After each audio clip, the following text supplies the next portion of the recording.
நமச்சிவாய. சிவபுராணம் விளக்கம். எல்லா பிறப்பையும் பிறந்திழத்தேன் எம்பெருமான், இன்றுதான் உணர்கின்றேன். மீண்டும் மீண்டும் பிறந்து உலர்வதால், உன்னிடம் வேண்டி வேண்டி பலதையும் பெறுவதால் துன்பமே பெருகும். நீயே கதி என உன் திருவடிகளை பணிவதால் மட்டுமே நீங்காத இன்பத்தை அடைய முடியும் என்பதை யான் இன்று உணர்ந்தேன்.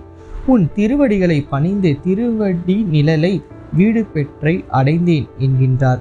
மெய்யே உன் பொன்னடிகள் கண்டு இன்று வீடுற்றேன். மெய்யே உன் பொன்னடிகள் கண்டு இன்று வீடுற்றேன். ஓங்காரம் என்பது எல்லை.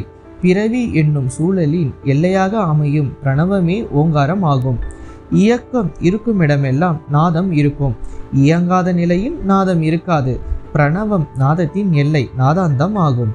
இந்த எல்லைக்குள் சிறைப்பட்டிருக்கின்றோம் என்பதை உணர்ந்தவன் மட்டுமே தன்னை விடுவிக்குமாறு சிவபெருமானிடம் உய்விக்கின்றான்.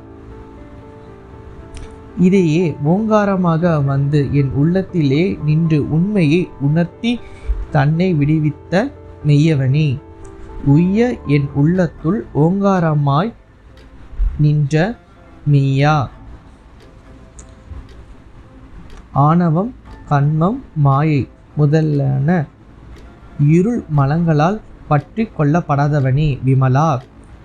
நமக்கு துணையாக நம் கொள்ளும் படைப்புகளில் தன்னை இணைத்து கொண்டு வந்து அருளும் பண்பினனாக உழைக்கும் உணவுக்கு உயிர் துணையான எருதில் ஏறி வந்து அருள்பவனே விடைபாகா சிவபெருமானே. நமச்சிவாய.